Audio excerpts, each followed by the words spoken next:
भाग नहीं रहे चर्चा करे के, तब तक से हमने के समय खत्म हो गई। तो खैर इ जितना चल रहा बा वो एक श्रृंखला में बा, एक दूसरा से कड़ी से जुड़ल बा। तो वो हमें के जौन आज बाचल भाग बा ओकर चर्चा हम करके और फिर आगे हम बढ़ब अगला जौन हमनी के बिंदु बा टॉपिक्स बा ओकरा पर। तो पिछला क्लास में चर्चा चल रहे कि लोक साहित्य के संबंध जौन बा वो मनुष्य के जन्म से ही जन्मजात हो जाला। हम चर्चा कैले रही कि जिसे कहल जाला कि छोटा बालक जहिया जन्म लेवेला वो दिन जब रोवेला कि हाँ करके एगो स्वर ने एगो अजीब अद्भुत स्वर आवेला, ओकरा रुलाई से पूरा घर परिवार टोल महाल सब खुश हो जाला, यहाँ तक कि मिठाई बटाए लगेला, बधावा बाजे लगेला। तो का है कि सोचे के चीज बा कि केहू रोवे तो दूसर का खुश होके, उहे संगीत है, उहे लोकगीत है, ओइजे से फूट जाला, ओइजे से संबंध स्थापित हो जाला मनुष्य के। जैसे जैसे मनुष्य सयाना होला, जैसे जैसे ओकर चेतना बढ़ेला, वैसे वैसे वो प्रकृति के सानिध्य में नवीनता के खोज करेला, प्रकृति से वैसे वैसे वो सीखेला। तो प्रारंभिक मनुष्य जब प्रकृति के सानिध्य में आई तो वो देखलस कि प्रकृति से एगो संगीत फूट रहल बा, एक लय ताल सुर फूट रहल बा। वो लय ताल सुर संगीत से वो प्रभावित भइल व्यक्ति आ ओकर नकल करे लगल। नदियन के कलकल के आवाज, झरना के झरझर के आवाज, पक्षियन के चहचह के आवाज, फूल के खिलल, इस सब से वो प्रभावित भइल मनुष्य आ एकरो संगीत फूटे लगल प्रकृति के सानिध्य में।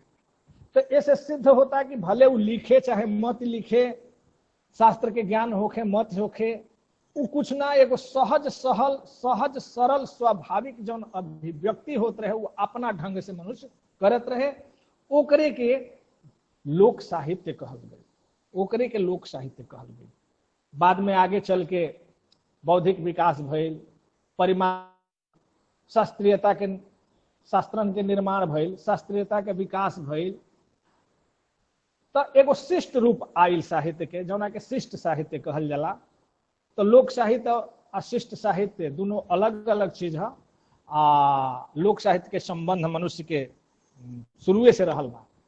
अब एहिजा तक हमने के लागत है कि चर्चा कर ले रही जा। अब अगला हमने के चर्चा रहे कि भाई लोक साहित्य के विशेषता का ओकरा में ऐसा विशेषता बा जो उनके ओकरा के अलग करता। तो पहिलका चीज बा कि वो लोक साहित्य स्वच्छंद होला, लोक साहित्य स्वच्छंद होला, स्वतंत्र होला, वो कौनो बंधन के स्वीकार ना करे। वो पक्षी के उन्मुक्त उड़ान है, आकाश में पक्षी उड़ गई, जेने मन बा ओने पक्षी देखी, जौन मन बा तौन ऊंचाई तय करी, जेने मन बा जेने जाई। यह लोक साहित्य है। मनुष्य के हृदय में जब मनुष्य के हृदय जब का कहल जाला माने आह्लादित होला तो उच्च आकाश में विचरण करे लगेला, आ वो विचरण के कोनो बंधन ना होखे, उन्मुक्तता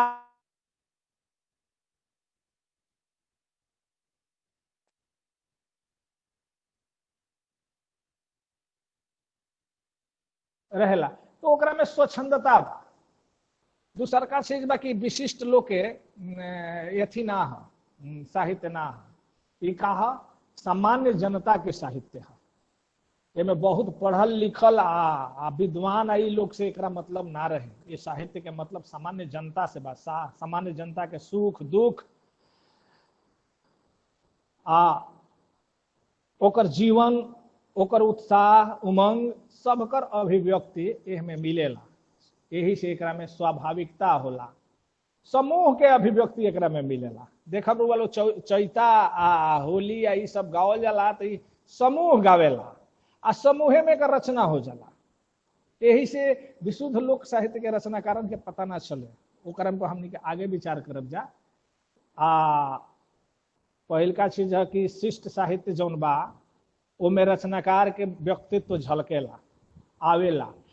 ई ऐसा है कि निर्लिप्त रहेला, रचनाकार आपन कुछ ना निर्लिप्त रहेला। रचनाकार के व्यक्तित्व जौन बानू एकदम अछूता रहेला, एमे कहीं ना आवे, कौनो ना बुझाई कि ई पढ़ल लिखल आदमी के रचना ह कि अनपढ़ के ह, औरत के ह कि पुरुष के ह, जुआ के ह कि बूढ़ के ह, लड़का के रचल ह कि केकर रचल ह, कुछ पता न चले। तब व्यक्तित्व में समाहित ना रहेला, रचनाकार के कोनो अता पता ना रहे। ये जंगल के फूल के तरह रहेला। जंगल के फूल का बा, अपने जामी, अपने पली बढ़ी, घाम शीत ताप सब सह के आप फूला जाला, झर जाला।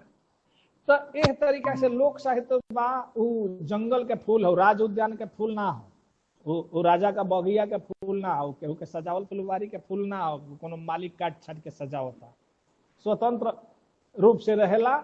ई रहेला। दूसर चीज सबसे बड़ विशेषता है कि मौखिक परंपरा में प्राप्त होला। एक पीढ़ी से दूसरा पीढ़ी, दूसरा से तीसरा पीढ़ी, अनंत काल तक, अनंत पीढ़ियन में इ चलत रहेला, आवत रहेला, विचरण करत रहेला, संचरण करत रहेला। तो लोक साहित्य जौन बा वो मौखिक परंपरा में पावल जाला, आउ पीढ़ी दर पीढ़ी एक दूसरा से आदान प्रदान होकर होत रहेला। दूसर का चीज बा कि एकर कोनो समय ज्ञात ना रहे कि कौना घड़ी रचल बा। जैसे निमिया की दाढ़ी मैया लौली हिलोरवा केहू नहीं के बता सकत कि कब रचाइल आ के रचल, औरत रचल, पुरुष रचल, बूढ़ रचल, सियान रचल, लड़का रचल, के रचल, कहवा रचल, ना पता रहे, लेकिन बस चल रहल बा पीढ़ी दर पीढ़ी। तो सबसे बड़ी विशेषता है, बात है कि एक उद्भव काल के कोनो पता ना रहे। दूसर का चीज कि एकरा में विकसनशीलता मिलेला। विकसनशीलता समझता नहीं, दू तरह के काव्य होले सा, एगो इपिक ऑफ ग्रोथ कहाला, विकसनशील काव्य जौन हम विकास होत रहेला, जैसे रामायण, महाभारत, ये सब विकसनशील काव्य है। महाभारत में बहुत सारा प्रसंग जुड़ गई सब बाद में। रामायण में बहुत सारा कहल जाला कि वाल्मीकि रामायण के जौन उत्तर कांड बा, चाहे ये सीता के वन भेजे वाला कांड बा, ये सब बाद में जोड़ल गई बा कि बहुत अशुद्ध अशुद्ध श्लोक के रचना भइल बड़ी सा। वाल्मीकि अशुद्ध श्लोकन के रचना नइखन कर सकत, चाहे भाषा के आधार पर भाषा वैज्ञानिक लोग सिद्ध करता कि बहुत बाद के भाषा है। तो लेकिन वो जुड़ गई बा, तो निरंतर विकास करत रहेला। जैसे हिंदी में पृथ्वीराज रासु, चाहे ये जगनिक के जौन बा परमाल रासु, जौन आल्हा बा, ये सब मूल रूप खत्म हो गए, दूसर जुड़त जुड़त तो विकसनशील। तो लोक साहित्य जौन बा ये विकसनशील होला, ये निरंतर विकास करत रहेला। कुछ सूरज जी जोड़ दी हैं, कुछ संजय जी जोड़ दी हैं, कुछ दिवाकर पांडे जोड़ दी हैं, कुछ वो जोड़ दी हैं, कुछ ये पीढ़ी जोड़ दी, कुछ वो पीढ़ी जोड़ दी, चलत रहेला, बदलत रहेला, चलत रहेला, बुझाइल। आ सबसे बड़का चीज बा कि लोक साहित्य शिष्ट साहित्य के आधार होला। कैसे आधार होला, हम उदाहरण से रुआ लोग के समझाओ तनी कि शिष्ट साहित्य जौन बा लोक साहित्य से रॉ मटेरियल जौन कच्चा सामग्री बा वो ग्रहण करेला लोक साहित्य से।